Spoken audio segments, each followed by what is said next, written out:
এপিসোডের শুরুতে দেখতে পাই বরুটো কাওয়াকির সাথে লড়াই করছে।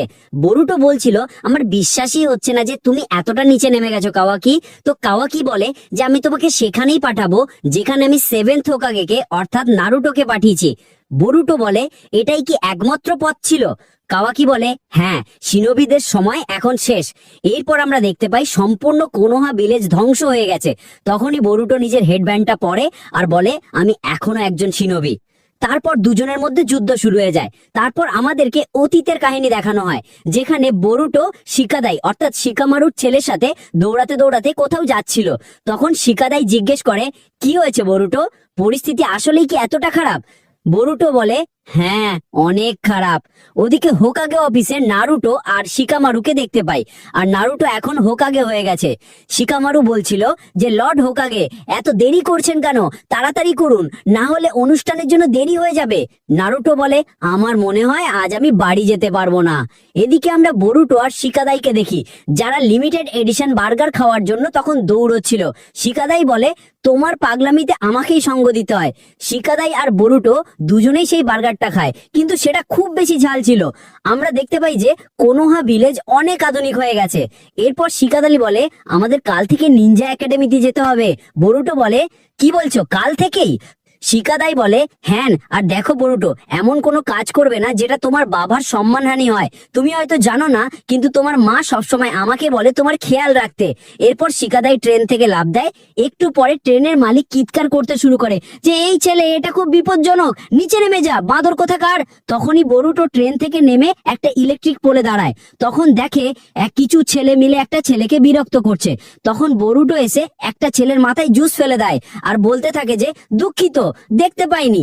তখন ছেলেগুলো বলে তুমি কি মারামারি করতে চাচ্ছ? বরুটো নিচে নেমে নিজের শ্যাডো ক্লোন জুৎসু ব্যবহার করে তাদের উপর হামলা করতে শুরু করে। এরপর আরো তিনজন আসে। বরুটো ছেলেটিকে নিয়ে পালিয়ে যায়। বরুটো জিজ্ঞেস করে তুমি ঠিক আছো? ছেলেটি বলে না, এখন ওরা আরো বেশি করে আসবে। বরুটো বলে তোমার মন চায় না তাদের শিক্ষা দিতে? ছেলেটি বলে আমি তোমার মতো শক্তিশালী নই, তুমি নিশ্চয়ই নিনজা একাডেমিতে যাও তাই না? বরুটো বলে না, কাল থেকে যাব। ছেলেটি বলে আমারও তো কালকে থেকে শুরু। আমার বাবা বলেছে কোম্পানির দায়িত্ব নিতে হলে আমাকেও নিনজুৎসু শিখতে হবে। বরুটো বলে আচ্ছা, কোন কোম্পানি? ছেলেটি বলে কামিনারি মন কোম্পানি। বরুটো অবাক হয়ে বলে এটা তো এলাকার সবচেয়ে বড় কোম্পানি।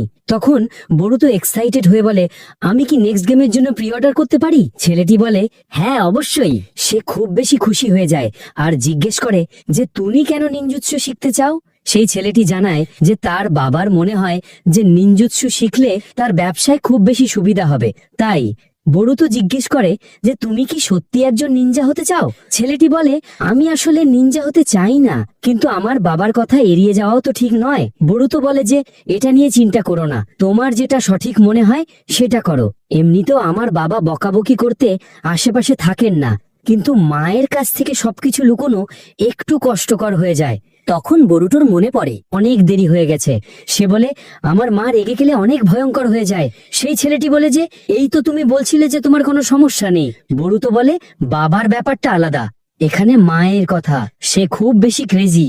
বরুটো বলে যে ডেঙ্কি, তুমি কখনো মাথা নিচু করবে না, ওদেরকে উচিত শিক্ষা অবশ্যই দিও। তারপর সে ঘর থেকে চলে যায়। ডেঙ্কি এরপর নিজের ক্যানগুলো ট্র্যাশে ফেলার চেষ্টা করে আর সে সেটা করেও ফেলে। বরুটোর কথা তার মনে খুব লেগেছিল।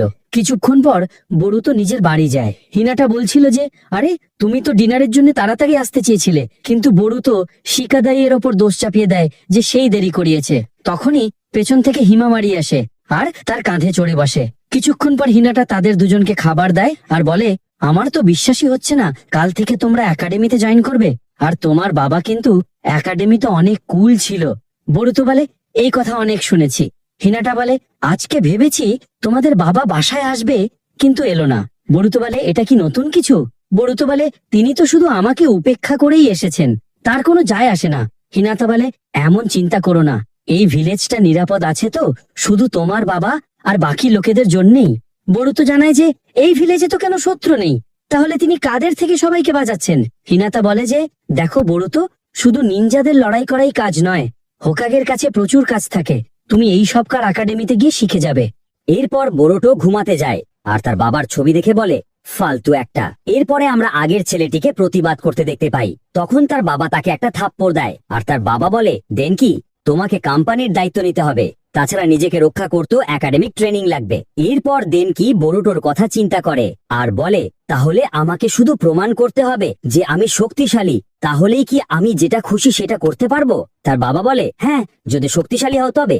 এরপর ডেনকি চলে যাওয়ার সময় তার পিছন থেকে একটি ছায়া এসে তার শরীরে প্রবেশ করে। এরপর ডেনকি বলে, আমি সবাইকে প্রমাণ করে দেব আমিও শক্তিশালী। এর পরের দিন বোরুটোকে দৌড়াতে দেখা যায়, কারণ সে প্রথম দিন দেরি করে ফেলেছে। বোরুটো বলতে থাকে, দেরি করে উঠে ট্রেন দিয়ে স্কুলে যাওয়ার দিন আজ থেকে শুরু। এরপর বোরুটো ডেনকিকে দেখতে পায়, কিন্তু বোরুটো তার শরীর থেকে অদ্ভুত চাকরা বেরোতে দেখে। তোমরা আবার বোরুটোর এই চোখটাকে বিয়াকুগান মনে করো না, নামটা পরে জানতে পারবা। এরপর বোরুটো দেখে ডেনকি হঠাৎ উধাও হয়ে গেছে। এর পরের সিনে আগের ছেলেগুলোকে দেখা যায়, তাদের ডেনকি ডেকেছিল, তাই তারা অপেক্ষা করছে। তারপর তারা একটি খালি ট্রেনে প্রবেশ করার সাথে সাথে ট্রেনের দরজা বন্ধ হয়ে যায়। এরপর ভিতরে ঢুকে দেখা যায় ডেনকি বলছে, এটা আমাদের কোম্পানির নষ্ট ট্রেন। ছেলেগুলো বলে, কি বলছো? আমরা তো শুধু তোমার সাথে মজা করছিলাম। এরপরে ডেনকি বলে, ওই রাস্তায় যে ট্রেনটা দেখছো সেটাতেও কেউ নেই। খুব তাড়াতাড়ি এই ট্রেন অন্য ট্রেনের সাথে ধাক্কা লাগতে চলেছে।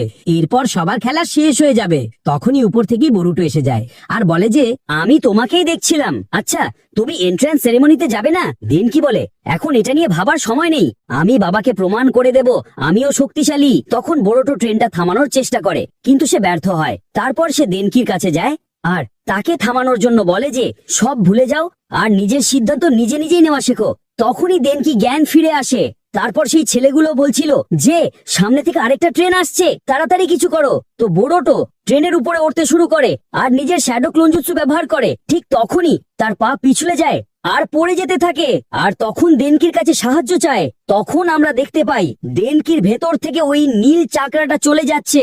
তারপর ডেনকি এসে বোরুটোকে ধরে আর বোরুটো গিয়ে একটা লিভার টেনে দেয়, যার ফলে সেই ট্রেন আলাদা আলাদা লাইনে চলে যায়। তখন ডেনকি পড়ে যেতে থাকে আর বাকি যারা ছিল তারা এসে সবাই ডেনকি এবং বোরুটোকে ধরে ফেলে। ভিতরে এসে বোরুটো বলে, এটা অনেক মজার ছিল। সবাই বলে ওঠে, একদমই না। কিছুক্ষণ পর সবাই বিশ্রাম নিচ্ছিল, কিন্তু বেশি সময়ের জন্য নয়। পেছন থেকে আরো একটা বগি চলে যায়। তো বোরুটো তাদের 3 জনকে অন্য বগিতে পাঠিয়ে দেয়, কিন্তু বোরুটো আর ডেনকি থেকে যায়। তারা বলে, আমাদের কোথাও যেতে হবে। তারপর সে লিভার টেনে দেয়। ওদিকে আমরা দেখতে পাই নারুটো নতুন ছাত্রদের সামনে বক্তৃতা দিচ্ছিল। এদিকে সবাই জেনে যায় যে বোরুটো অনুপস্থিত। হঠাৎ নারুটো ওপরে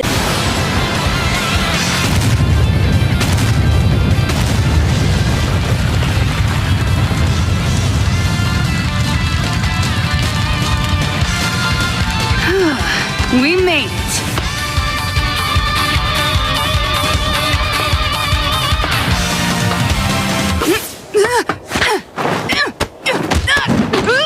Time out! I'm sorry, big brother Konohamaru. Funny, but you don't even look a little bit sorry. And দেখে ওপর থেকে একটা ট্রেন তার স্টোন ফেসের উপরে পড়ছে, আর সেটা পড়ার পরে তার অর্ধেক মূর্তি ভেঙে ফেলে। বোরুটো ট্রেনের ওপর দাঁড়িয়ে বলে, বোরুটো উজুমাকি এসে গেছে। এটা দেখে সবার অবস্থা খারাপ হয়ে গিয়েছিল যে এটা কি হলো। কিছুক্ষণ পর কোনাহামারু সোজা বোরুটোর কাছে আসে আর তাকে ধরে ফেলে। তখন বোরুটো বলে, আমাকে ছেড়ে দাও বড় ভাই কোনাহামারু। তখনই সেখান থেকে ডেনকিও বাইরে আসে। কোনাহামারু বলে, তোমার সাথে কি আর একটা ছেলেও আছে? কোনাহামারু বোরুটোকে বলছিল, তুমি আমাকে প্লিজ সেনসেই বলে ডাকো, বুঝেছো? তারপর সন্ধ্যায় শিকামারু এসে বলে, শহরের ক্ষতি কামিনারিমন কোম্পানি সারাতে টাকা দেবে, আর কোম্পানির মালিক এত কিছুর পরও সন্তুষ্ট, কারণ বোরুটোর জন্য তার ছেলে পাল্টে গেছে। এর পরের দিন বোরুটো আর ডেনকি একসাথে একাডেমিতে যেতে দেখা যায়। তারা আগের দিনের ঘটনা নিয়ে আলোচনা করছিল। ডেনকি বোরুটোকে বলে, তোমার শাস্তি পাওয়া উচিত হয়নি। বোরুটো বলে, এটা কোনো ব্যাপার না। এরপর বোরুটো তাকে ছায়াটির কথা বলতে চায়, কিন্তু বলে না। ডেনকি বলে, আমি নিনজিৎসু একাডেমিতেই জয়েন করার সিদ্ধান্ত নিয়েছি। বোরুটো বলে, তোমার বাবার জন্য? ডেনকি বলে, না, আমার মনে হয় নিনজিৎসু অনেক প্রয়োজনীয়। তাই বোরুটো বলে, অনেক ভালো হয়েছে যদি এইটাই তোমার ইচ্ছে হয়। তারপর তার বাবার স্টোন ফেসের দিকে তাকায় আর বলে, আমি যে রাস্তা নেই এতে তোমার কোনো হাত থাকবে না। আমি নিজে রাস্তা চলবো, কারণ এটা আমার স্টোরি। এখানেই এই এপিসোড